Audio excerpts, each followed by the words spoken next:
남편은 돌아서고 포졸들이 그를 끌어갔습니다. 그 뒤에 남겨진 아내는 아이들을 껴안고 마당 한가운데 서 있었습니다. 아무 말도 없이. 그것이 조선의 유배가 시작되는 순간이었습니다. 오늘의 이야기 시작 전 구독과 좋아요로 응원 부탁드립니다. 그럼 오늘의 이야기 시작하겠습니다. 우림은 흔히 유배를 떠올릴 때 한 남자의 이야기를 생각합니다. 먼 바닷가 외딴 섬에서 책을 읽고 글을 쓰는 선비의 모습, 혹은 억울한 누명을 쓰고 귀향길에 오른 충신의 이미지가 떠오르죠. 그런데 우리가 쉽게 지나치는 장면이 있습니다. 그 남자가 끌려간 뒤 집안에 남겨진 여자들의 이야기입니다. 조선의 유배는 한 사람의 형벌이 아니었거든요. 그것은 가족 전체가 함께 치르는 벌이었습니다. 조선의 형벌 체계는 경국대전에 명확히 규정되어 있었습니다. 크게 5가지, 곧 태형, 장형, 도형, 유형, 사형의 5단계로 나뉘었습니다. 그중 유형, 즉 유배는 사형 바로 아래의 중형이었습니다. 단순히 집을 떠나 멀리 살라는 벌이 아니었어요. 유배는 거리에 따라 등급이 나뉘었고 죄의 무게에 따라 유배지까지 결정되었습니다. 가장 가벼운 유배는 2000리, 중간은 2500리, 가장 무거운 유배는 3000리 밖으로 보내는 것이었습니다. 함경도의 끝, 제주도의 바다 건너, 혹은 남해의 섬들이 그 목적지였죠. 그런데 유배의 등급보다 더 결정적인 것이 있었습니다. 바로 죄목이었습니다. 완선한 정치적 실수나 당쟁의 패배로 유배를 간 경우라면 남겨진 가족들은 어렵긴 해도 최소한 신분을 유지하며 살아갈 수 있었습니다. 하지만 죄목이 영모, 즉 반역에 해당하면 이야기가 완전히 달라졌습니다. 조선에는 연좌제가 있었습니다. 죄인의 가족을 함께 처벌하는 이 제도는 명나라 법전인 대명률에 근거를 두고 있었고 조선은 이를 그대로 받아들여 시행했습니다.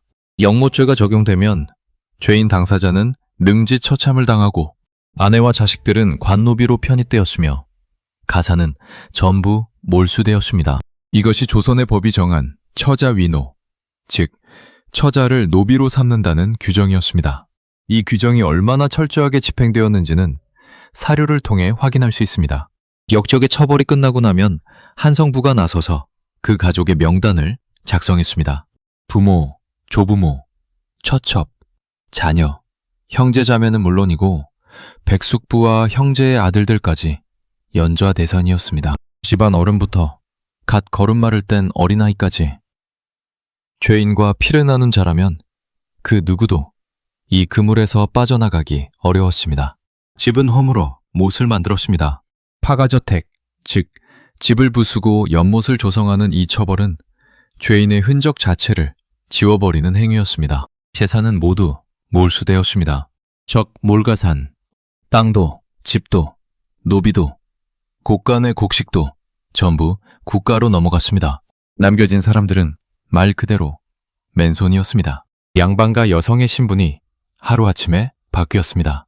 어제까지 양반 규수 혹은 부부인 마님이라 불리던 여성이 오늘부터는 관아 소속 노비가 되는 것이었습니다. 이름이 바뀌는 것이 아니었습니다.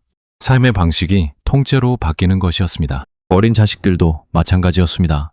10살도 채 되지 않은 아이가 국가의 노비로 등록되고 그 이름이 호적에 관노, 관비로 기록되는 일이 실제로 벌어졌습니다.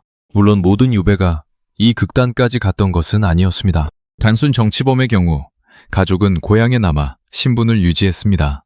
그러나 그 삶이 평범하지 않았다는 점은 달라지지 않았습니다.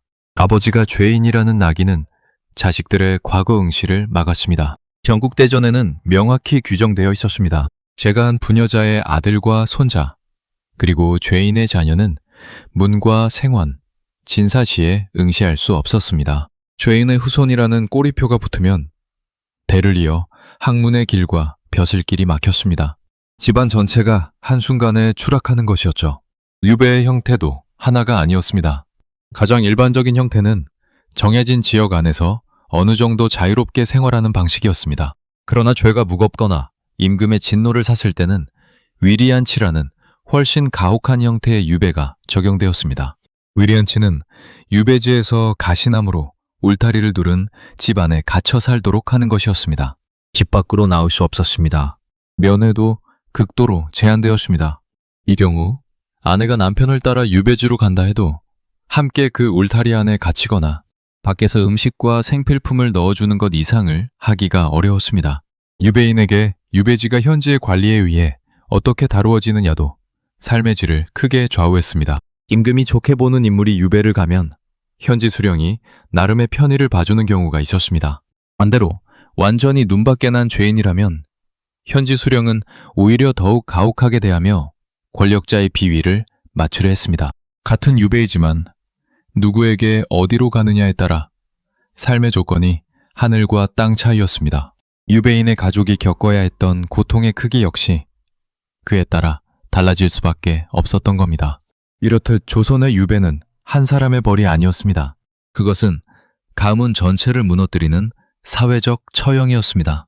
법이 명시한 처벌 조항은 죄인 한 명을 향하고 있었지만 실제로 그 결과를 감당해야 했던 사람들은 아내였고 자식이었고 늙은 부모였습니다. 역사의 기록이 죄인의 이름을 적을 때 그 이름 뒤에는 언제나 기록되지 않은 사람들이 있었다는 것을 잊어서는 안 됩니다. 조선의 형사체계가 유배를 이처럼 광범위하게 활용한 것은 사형의 대안으로서 정치적 유용성이 있었기 때문이기도 했습니다. 죄인을 죽이지 않고 멀리 보냄으로써 정치적 반대 세력을 제거하면서도 언제든지 사면하여 복권시킬 수 있는 여지를 남겨두었습니다. 정치적 상황이 바뀌면 유배인도 돌아올 수 있었습니다. 그것이 유배가 조선 정치에서 반복적으로 활용된 이유였습니다. 그러나 그 유연한 정치 도구의 뒤편에서 가족들은 결코 유연하지 않은 현실을 살고 있었습니다. 아내와 자식들의 삶이 남편과 아버지의 정치적 운명에 종속되어 있었고 그 운명이 언제 바뀔지는 아무도 알 수 없었습니다.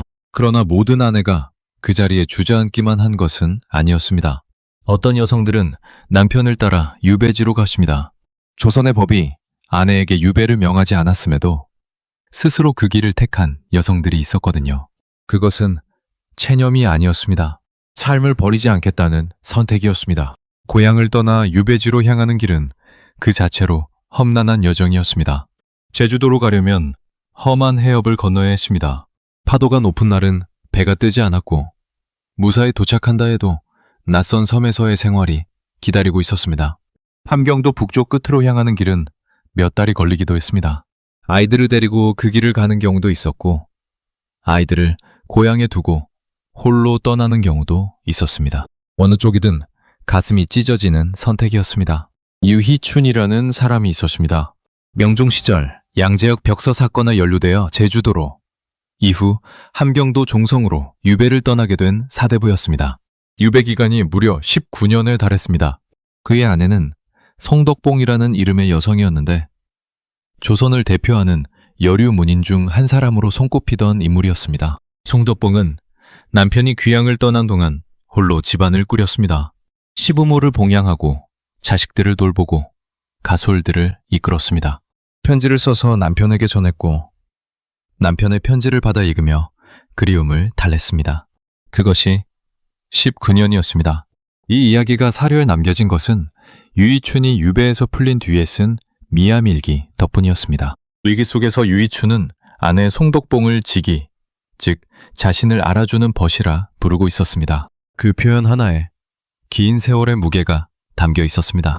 남편이 없는 집에서 송덕봉이 얼마나 많은 짐을 혼자 짊어졌는지 그 기록들은 조심스럽지만 분명하게 전하고 있습니다. 집안의 대소사를 모두 직접 결정해야 했고 외부의 시선과 사회적 압박도 감당해야 했습니다. 죄인의 아내라는 낙인 속에서도 그녀는 흔들리지 않았습니다. 남편을 따라 직접 유배지까지 간 여성들도 있었습니다. 조선시대에 남편의 유배지로 따라가는 것은 관례도 아니었고 권장도 아니었습니다. 법이 요구한 것도 아니었습니다. 그럼에도 어떤 아내들은 낯선 섬, 먼 북방의 땅으로 기꺼이 걸음을 옮겼습니다. 그 이유는 단 하나였습니다. 남편을 두고 혼자 남아있을 수 없다는 것이었거든요. 유배지의 생활은 상상을 초월할 만큼 고달팠습니다. 국가는 유배인에게 숙소를 제공하지 않았습니다. 유배인은 스스로 현지인의 집에 위탁하거나 허름한 거처를 구해야 했습니다. 농사를 지을 줄 모르던 양반 출신의 여성이 직접 밭에 나가 일하거나 바느질과 길쌈으로 생계를 꾸려야 했습니다.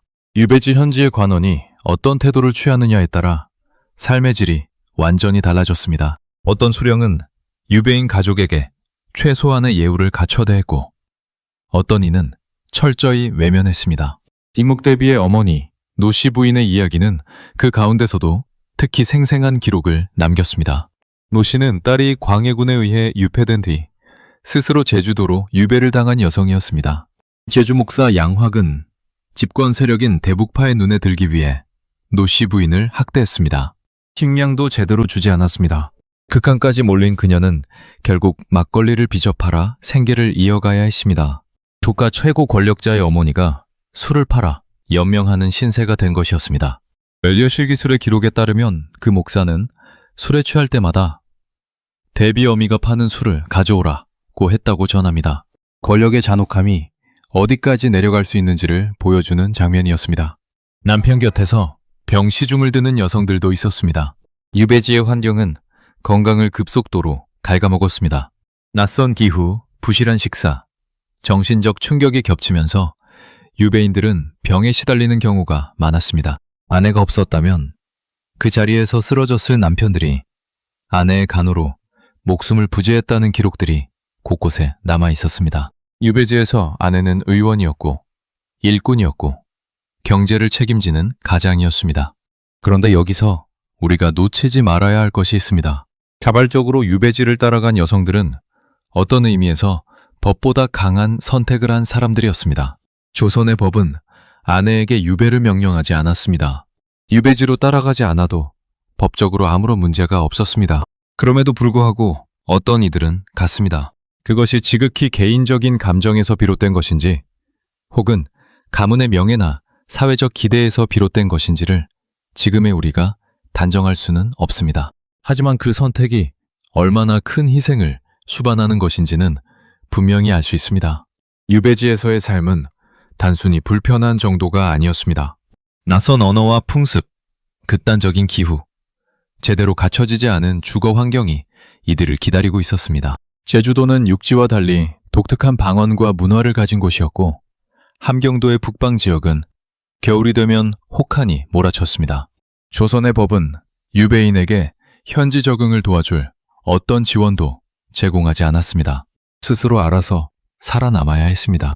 그 가혹한 현실 속에서 아내들은 남편 곁에서 혹은 고향에서 각자의 방식으로 버텨냈습니다. 그것이 조선 아내들의 유배였습니다.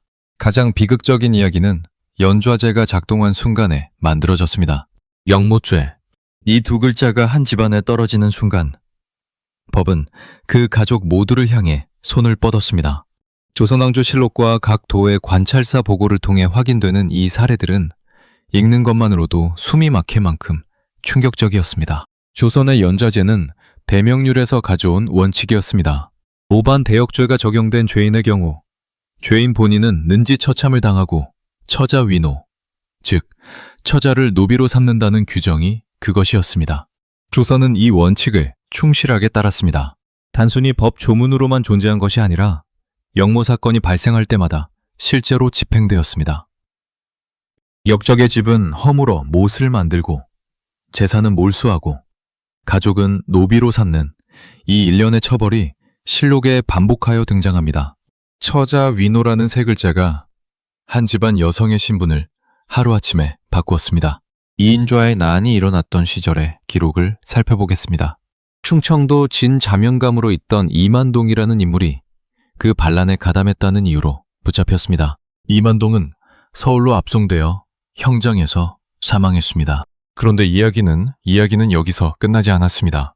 이만동이 죽은 뒤 국가는 그의 가족을 향했습니다. 아내 우계임, 아들 태연, 두 딸 미순과 종순이었습니다. 이들은 경상도 단성의 관노와 관비로 정속되었습니다. 당시 우계임의 나이는 41였습니다. 아들은 13, 큰딸은 8, 막내딸은 겨우 5살이었습니다. 5살짜리 어린아이가 국가 소속 노비로 등록되는 일이 실제로 벌어진 것입니다. 단성호적의 기록에는 이들이 그 뒤로도 30년이 넘도록 유배지를 떠나지 못했다고 나와 있습니다. 처음 유배지에 올 때 집안일을 도와줄 비 한 명을 데려왔지만 그것이 전부였습니다. 이들이 어떻게 그 30년을 버텼는지 구체적인 기록은 남아있지 않습니다. 기록에 남지 않은 것들이 오히려 더 많은 것을 말해주고 있습니다. 신유박해의 기록도 마찬가지였습니다. 천주교 신자였던 유한검이 전주에서 처형되자 그 가족들에게 국가의 손이 미쳤습니다. 처와 장남, 차남 등은 함께 처형되었습니다. 그러나 어리다는 이유로 살아남은 아이들이 있었습니다.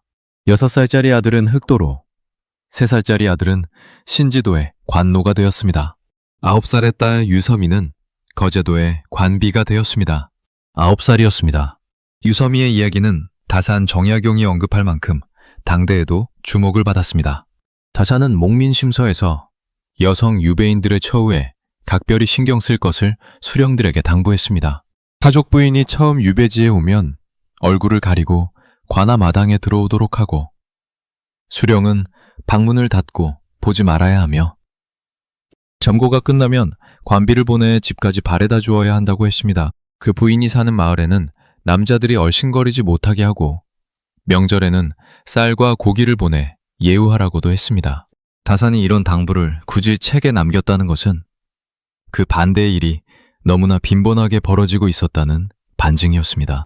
거제도에서 관비로 살게 된 유서미는 결국 혼인을 거부하기로 결심했습니다.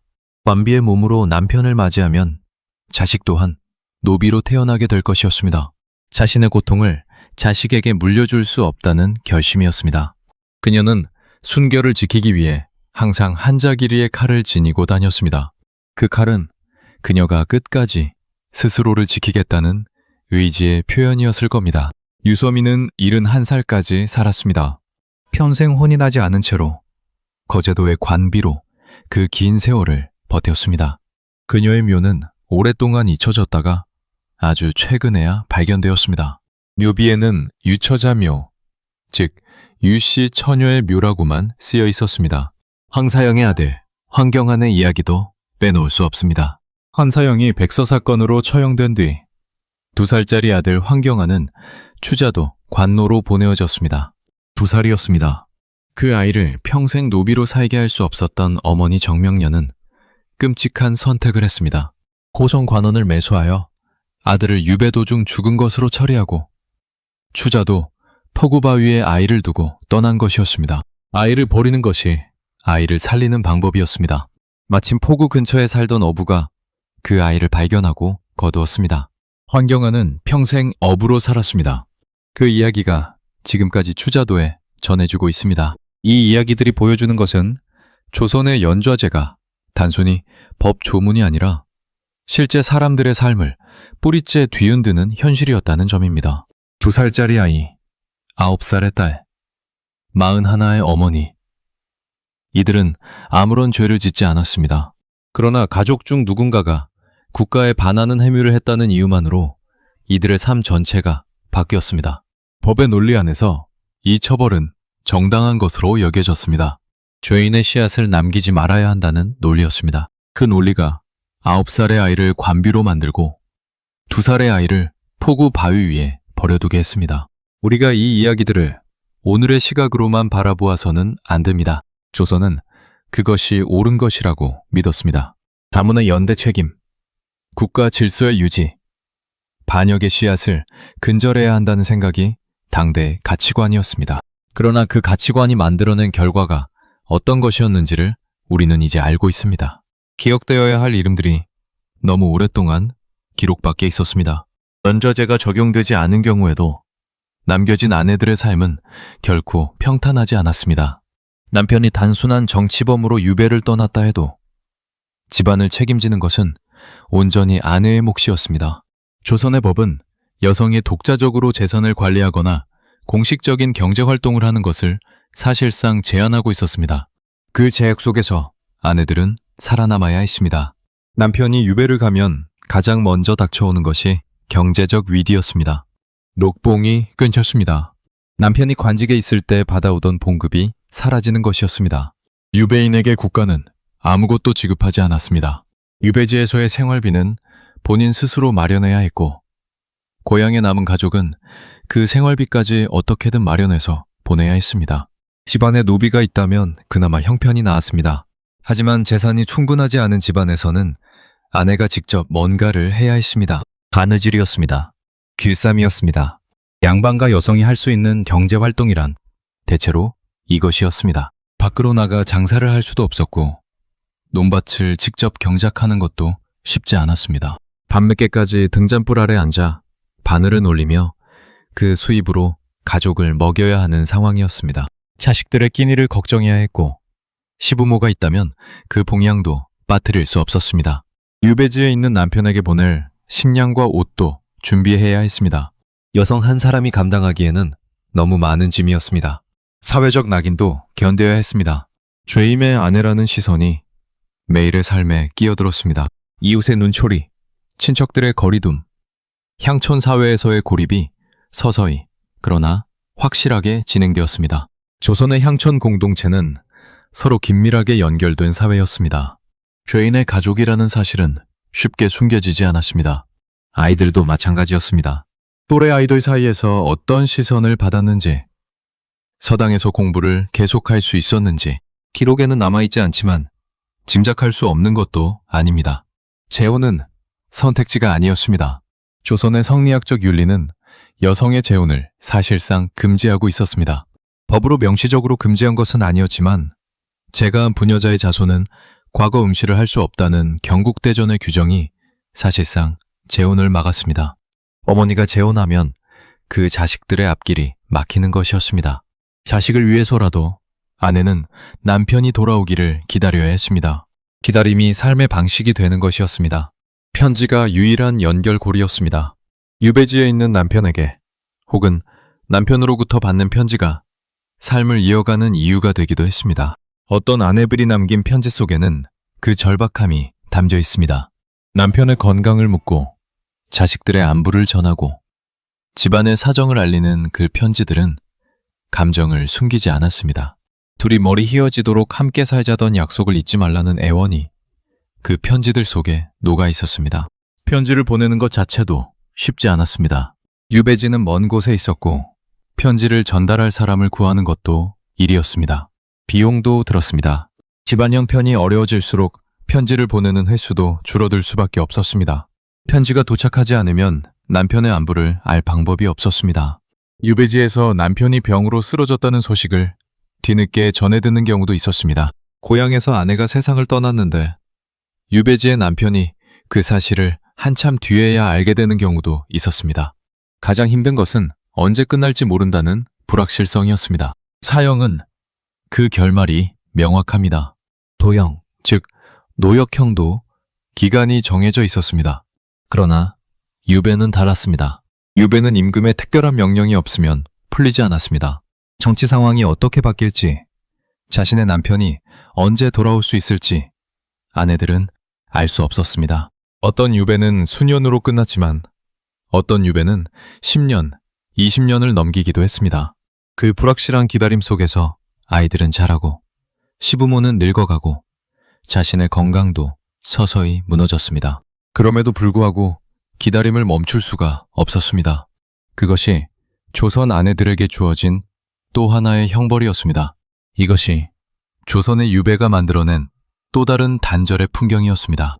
몸은 고향에 있고 남편은 먼 곳에 있었습니다. 편지로 연결되어 있지만 그 편지가 닿기까지 얼마나 걸릴지 알 수 없었습니다.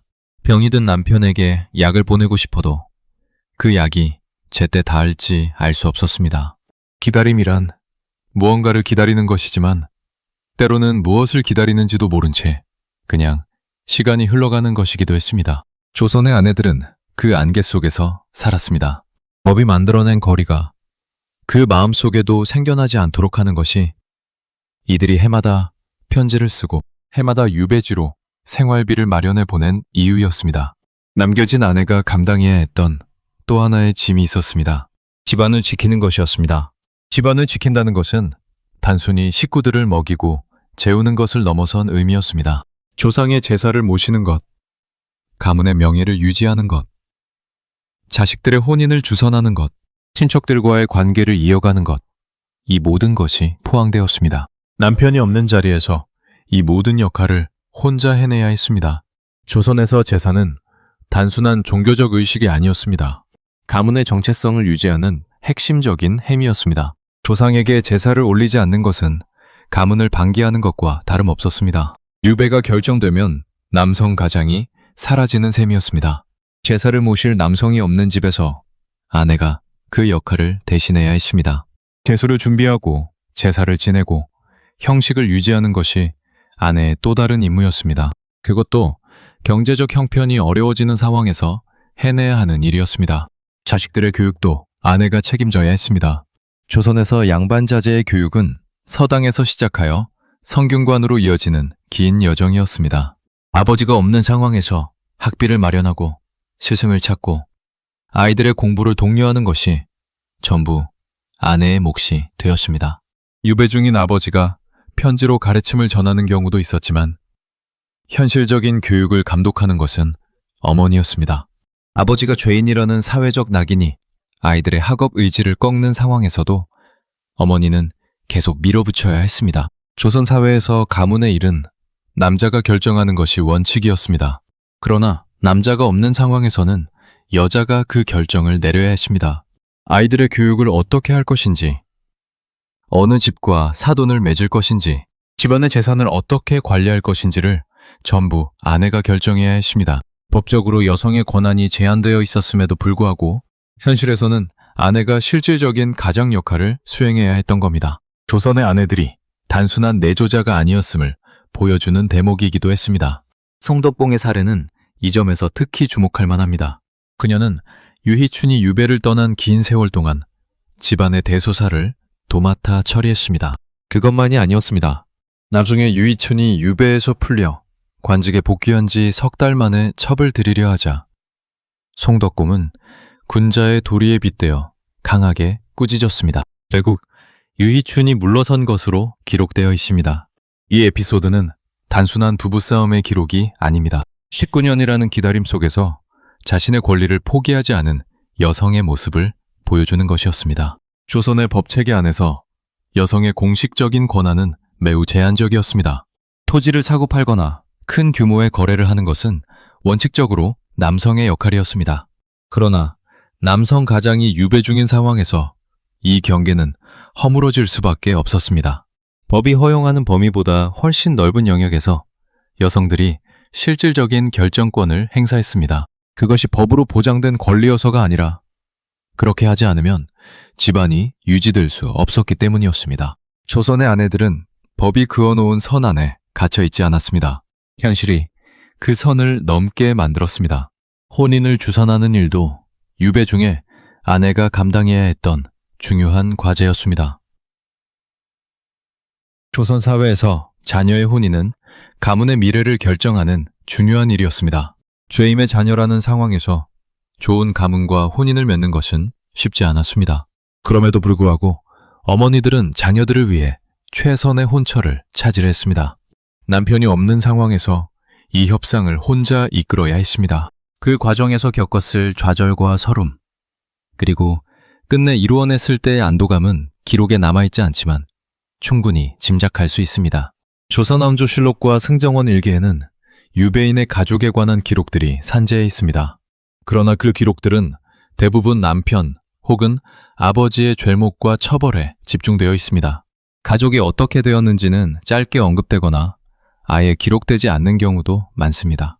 역사는 권력자의 결정을 기록했습니다. 그 결정의 결과를 받아낸 사람들의 이야기는 기록의 바깥에 있었습니다. 조선의 사관들은 왕의 발언, 신하들의 상소, 조정에서의 논쟁을 매일 기록했습니다. 그 기록의 치밀함은 세계 역사에서도 손꼽히는 수준이었습니다.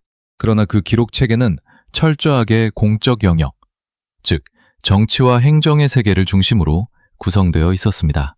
여성의 삶, 가족의 일상, 유배지에서의 실제 삶은 공식 역사에 관심 밖에 있었습니다. 승정원 일기가 하루도 빠짐없이 궁중에 기록을 남겼지만 유배지의 관비로 살아가는 여성의 하루는 그 어디에도 기록되지 않았습니다. 그렇다면 왜 이 기록들이 중요한 것일까요? 그것은 역사가 단순히 사건의 기록이 아니라 사람들의 삶의 기록이기 때문입니다. 조선의 정치사를 이야기할 때 우리는 사화와 당쟁, 영모와 반정을 이야기합니다. 그것이 역사의 큰 흐름을 만들었다는 것은 분명합니다. 그런데 그 흐름이 만들어지는 과정에서 이름도 남기지 못한 수많은 사람들이 있었습니다. 그 결정의 무게를 온몸으로 받아낸 사람들이었습니다. 기록되지 않은 이야기들은 때로 역사의 공백으로 남습니다.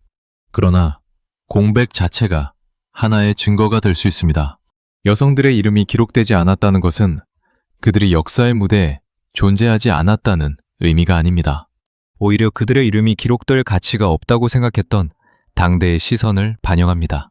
딸은 아버지의 이름으로, 아내는 남편의 이름으로만 기록되는 사회에서 그들 자신의 삶은 역사의 주변부로 밀려났습니다. 이 공백을 채우는 작업은 쉽지 않습니다. 사료의 바깥에 있는 것을 읽어내야 하기 때문입니다. 단성호적에서 관비로 기록된 이름들, 목민심서에서 언급된 여성 유배인들에 대한 지침, 유배인들이 남긴 편지와 일기 속 아내에 대한 언급, 지역 향토 자료에 전해지는 구전 이야기들이 그 공백을 부분적으로 채워줍니다. 완전하지 않은 조각들이지만 그 조각들을 모으면 하나의 그림이 만들어집니다. 그럼에도 우리가 건져낼 수 있는 조각들이 있습니다. 목민심서에서 다산이 유배온 여성들을 언급하며 그 처우를 걱정했다는 것, 단성호적에 이만동의 아내와 자식들이 관비, 관노로 기록되어 있다는 것, 미암일기에서 유희춘이 아내 송덕봉의 역할을 증언했다는 것, 추자도에 지금도 전해지는 환경안의 이야기가 있다는 것, 이 파편들을 모아보면 그것이 얼마나 많은 여성들의 삶이었는지를 짐작하게 됩니다. 특히 주목할 것은 여성 유배인들이 겪어야 했던 점고라는 절차였습니다. 유배를 온 죄인들은 매달 초하루와 보름에 관하로 나가 자신이 그 자리에 있음을 증명해야 했습니다. 이것을 점고라고 했습니다. 관비의 신분으로 유배지에 온 여성들 역시 예외가 아니었습니다. 관아의 마당에 나가 이름이 불리는 것을 기다려야 했고 자신이 죄임의 가족임을 다시 한번 공식적으로 확인받아야 했습니다. 그 굴욕의 절차가 매달 2번, 수십 년 동안 반복되었습니다. 다산이 이 점고의 방식을 구체적으로 언급하며 수령들에게 각별히 배려할 것을 당부했다는 것은 현실이 결코 그렇지 않았다는 것을 간접적으로 보여주는 것이었습니다. 다산 정약용이 목민심서를 쓴 것은 조선 후기의 일이었습니다. 그가 그 책에서 여성 유배인들의 처우를 걱정하며 구체적인 지침을 남긴 것은 당대 현실에 대한 날카로운 비판이기도 했습니다. 수령들이 제대로 예우하지 않는다는 것을 알고 있었기 때문에 그 당부를 책에 남긴 것입니다. 사족구인이 유배지에 오면 얼굴을 가리게 하고 점고 후에는 관비를 보내 집까지 바래다주고 부인이 사는 마을에 남자들이 얼씬거리지 못하게 하라는 그 당부가 단순한 예의범절의 문제가 아니었습니다. 그것은 이들이 유배지에서 얼마나 취약한 처지에 놓여 있었는지를 보여주는 것이었습니다. 기록 속 여성들의 이야기는 항상 파편적입니다. 호적에 이름이 올라있고 관비로 정속되었다는 사실은 알지만 그 사람이 어떤 하루를 살았는지, 무엇을 먹었는지, 무엇을 두려워했는지는 알 수 없습니다.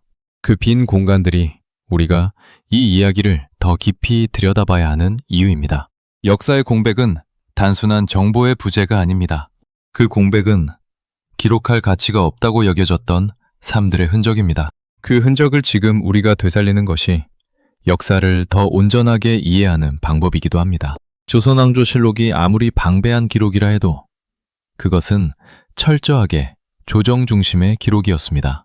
백성의 삶, 특히 여성의 삶은 실록의 주요 관심사가 아니었습니다. 조선 후기에 이르러 야담과 패설, 개인 문집과 일기 등이 늘어나면서 비로소 여성들의 삶이 기록에 포착되기 시작했습니다.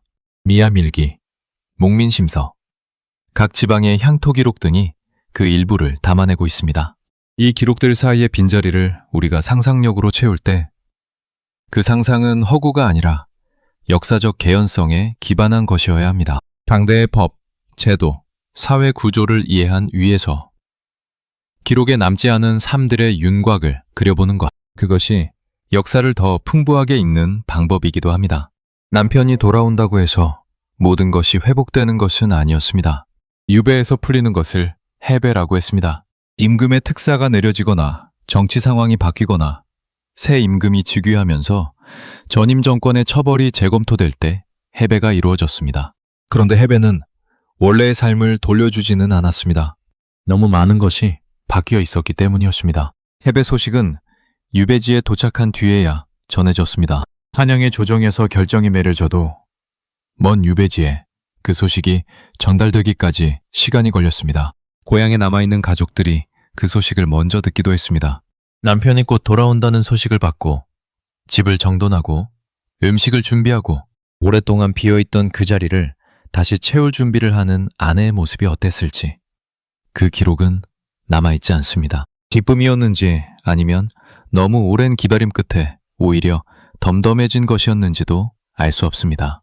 다만 그 기다림이 끝나는 순간이 있었다는 것은 압니다. 그리고 어떤 경우에는 그 순간이 끝내 오지 않았다는 것도 압니다.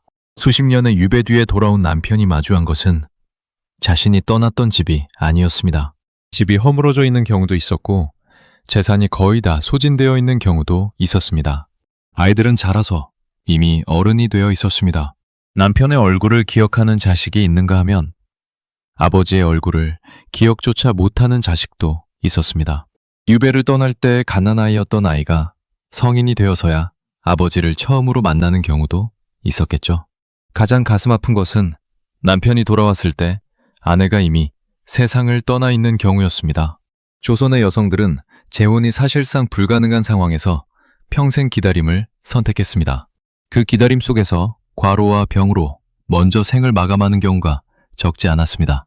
남편들은 그 사실을 유배지에서 편지로 전해 듣기도 했고 돌아와서야 아내의 무덤 앞에 서기도 했습니다. 그 상황에서 쓰인 제문들이 지금도 남아 있습니다. 보단 생활을 묵묵히 이어온 아내에 대한 감사, 자신이 없는 동안 혼자 짊어진 짐에 대한 미안함, 더 일찍 돌아오지 못한 것에 대한 회한이 그 글들 속에 담겨 있었습니다. 복권이 이루어져도 완전한 회복은 어려웠습니다. 사회적 낙인은 쉽게 지워지지 않았습니다. 몇십 년 동안 죄임의 가족으로 살았던 그 기억은 당사자들에게도 주변 사람들에게도 남아 있었습니다. 자식들이 과거 길을 다시 갈 수 있게 되었다 해도 한번 무너진 집안의 경제적 기반을 다시 세우는 것은 몇 세대에 걸린 일이었습니다. 노비가 되었던 가족이 면천을 받아 신분을 회복하는 경우도 있었지만 그것이 이전의 삶을 되돌려주지는 못했습니다. 유배가 남긴 흔적은 그 사람이 돌아온 뒤에도 한참 동안 집안 곳곳에 남아 있었습니다. 유이춘의 경우는 그나마 다행스러운 결말을 가진 이야기에 속합니다. 그는 19년의 유배 뒤에 해배되어 관직에 복귀했고 승진을 거듭하며 정의 품의 자리에까지 올랐습니다. 그러나 그 여정은 아내 송덕봉이 혼자서 집안을 지킨 19년 없이는 가능하지 않은 것이었습니다. 송덕봉은 남편이 해배된 뒤에도 거의 별거에 가까운 생활을 이어갔습니다. 유희춘이 한양에서 관직을 수행하는 동안 그녀는 고향에 남아 있었습니다. 둘이 함께 보낸 시간보다 떨어져 보낸 시간이 훨씬 길었습니다. 그것이 조선 4대부 부부의 현실이기도 했습니다. 아내가 죽고 나서야 남편이 그 진가를 깨닫는 일이 많았습니다. 조선 4대부들이 남긴 제문 속에는 살아있을 때 충분히 표현하지 못한 감사와 미안함이 담겨 있었습니다. 가난한 집에 시집와서 시부모와 시동생을 돌보며 일생을 보낸 아내, 남편을 위해 모든 것을 내어준 아내, 그러면서도 자신의 고통을 내색하지 않았던 아내에 대한 기록들입니다. 그 글들이 얼마나 진심이었는지는 알 수 없습니다. 하지만 그 속에서 조선 여성들이 어떤 삶을 살았는지를 읽을 수 있다는 것은 분명합니다. 해배 이후의 삶도 온전히 행복하지는 않았습니다. 수십 년의 공백을 메우는 것은 짧은 시간에 가능한 일이 아니었습니다. 자식들과 다시 관계를 쌓아야 했고 오랫동안 비어있던 집안의 경제적 기반을 회복해야 했습니다. 집안에 빈자리가 생겨있는 경우도 있었습니다. 유배를 견디지 못하고 세상을 떠난 사람들의 자리였습니다. 복권은 잃어버린 시간을 돌려주지 않았습니다. 그것이 유배의 가장 잔혹한 면이었습니다. 법이 내린 형벌은 끝났지만 그 형벌이 남긴 흉터는 오래도록 지워지지 않았습니다. 연좌제로 관비가 된 여성들이 면천을 받는 경우는 드물었습니다. 정치 상황이 바뀌거나 새 임금이 대대적인 사면을 내릴 때 면천이 이루어지기도 했지만 그것이 이전의 삶을 돌려주지는 못했습니다. 이미 수십 년을 관비로 산 여성이 신분을 되찾는다 해도 그 세월은 돌아오지 않았습니다. 양반의 삶으로 돌아갈 경제적 기반도 사회적 연결망도 이미 희미해져 있었습니다. 유배와 연좌제가 남긴 가장 긴 흔적은 법적 처벌의 종료 이후에도 계속되는 삶의 무게였습니다. 이 이야기들을 통해 우리가 다시 생각해야 할 것이 있습니다. 역사는 왜, 그리고 누구의 이야기를 기록해왔는가 하는 문제입니다. 조선왕조실록은 방대한 양의 기록을 남겼습니다. 그 기록들은 왕의 결정, 신하들의 상소, 조정의 논쟁을 담고 있습니다. 그러나 그 결정들이 만들어낸 결과를 몸으로 받아낸 수많은 사람들의 이야기는 기록의 변두리에 있었습니다. 이름조차 남기지 못한 여성들, 아버지의 죄로 관비가 된 어린 딸들, 남편이 돌아오기를 기다리다 먼저 세상을 떠난 아내들이 그들이었습니다. 유배제도가 조선사회에서 갖는 의미를 다시 짚어볼 필요가 있습니다. 유배는 죄인을 사회에서 격리하는 동시에 그 죄인이 다시 권력에 도전하지 못하도록 막는 정치적 수단이었습니다. 그러나 그 제도가 실제로 작동하는 방식은 죄인 한 사람을 넘어 가족 전체를 옭아매는 것이었습니다. 가족을 볼모로 삼은 셈이었습니다. 죄인이 어딘가에서 반란을 꾀한다 해도 고향에 남겨진 가족의 운명이 걸려 있다면 쉽게 움직이기 어려울 것이라는 논리였습니다. 국가의 안보를 위한 제도가 개인과 가족의 삶을 어떻게 짓밟는지를 보여주는 사례였습니다. 조선의 유배제도를 돌아보면 그것이 단순히 개인을 처벌하는 형벌이 아니었음이 분명해집니다. 영모죄가 적용되면 연좌제를 통해 가족 전체가 처벌받았고, 그렇지 않은 경우에도 아내와 자식들은 남겨진 자리에서 사실상 또 다른 형벌을 살아야 했습니다. 이 점에서 유배는 국가가 개인과 그 가족 모두를 통제하는 수단이었습니다. 죄인 당사자를 먼 곳으로 내쫓음으로써 정치적 위협을 제거하고 가족을 벌함으로써 재도전을 원천 봉쇄하는 구조였습니다. 역사 속에 남겨진 여성들의 이야기는 우리에게 불편한 질문을 던집니다. 우리는 지금까지 그 사람들에 대해 얼마나 알고 있었는가? 그리고 왜 그들의 이야기는 오래 침묵 속에 있었는가 하는 것입니다. 유서민은 71살까지 살았지만 이름조차 오랫동안 잊혀졌습니다. 우계임은 41의 관비가 되어 30년을 유배지에서 보냈지만 그 삶의 내용은 반성호적의 짧은 기록으로만 남아 있습니다. 정명년은 아들을 살리기 위해 아들을 버려야 했지만 그 선택의 무게를 짐작하게 해주는 자료는 극히 드뭅니다. 조선을 살았던 여성들은 체념 속에서만 살지 않았습니다. 유서민은 칼을 지니고 자신의 신체적 자유를 지켰습니다. 송것봄은 남편이 돌아온 뒤에도 자신의 의사를 분명히 표현했습니다. 노시부인은 막걸리를 빚어 스스로 생존을 도모했습니다. 법이 정한 신분과 역할의 제약 속에서도 이들은 각자의 방식으로 삶의 주도권을 놓지 않으려 했습니다. 그것이 조선 여성들이 역사 속에서 보여준 또 다른 면이었습니다. 우리가 역사를 다시 읽어야 하는 이유가 여기에 있습니다. 위대한 학자의 이름, 뛰어난 정치가의 업적, 격렬했던 당쟁의 기록 뒤에는 항상 이름 없이 그것을 감당했던 사람들이 있었습니다. 유배인의 아내들이 그 한 층위를 대표합니다. 그들은 조선의 성리학적 질서가 여성에게 부여한 역할을 묵묵히 수행했습니다. 기다리고 버티고 지켰습니다. 그 인내와 헌신이 역사의 기록 속에서 충분히 조명받지 못했다는 것, 그것이 우리가 지금 이 이야기를 꺼내야 하는 이유이기도 합니다. 또 한 가지 생각해 볼 것이 있습니다. 유배인들, 즉 학문으로 이름을 남긴 선비들, 정치적 업적으로 기억되는 관료들이 그 긴 유배 기간 동안 어떻게 학문을 이어갈 수 있었을까 하는 점입니다. 유배지에서 글을 쓰고 책을 읽고 제자를 가르칠 수 있었던 것은 누군가가 그 삶의 기반을 지탱해 주었기 때문이었습니다. 고향에서 가족을 먹여 살리며 유배지로 생활비를 보내주었던 아내가 없었다면 그 학문적 성취 중 상당 부분이 불가능했을 것입니다. 역사가 기억하는 남성의 업적 뒤에 기억되지 않은 여성의 희생이 있었습니다. 조선의 유배는 한 사람의 형벌이 아니었습니다. 그것은 한 가문을 무너뜨리는 구조였고, 그 구조 속에서 아내들은 아무도 묻지 않은 자리에서 가장 많은 것을 감당해야 했습니다. 그 이름들이 기록에 남지 않았다고 해서 그 삶이 존재하지 않은 것은 아닙니다. 우계임, 정명년, 유섬이, 노시부인, 송덕봉, 이름이 전해지는 이들도 있고 이름조차 남기지 못한 이들도 있습니다.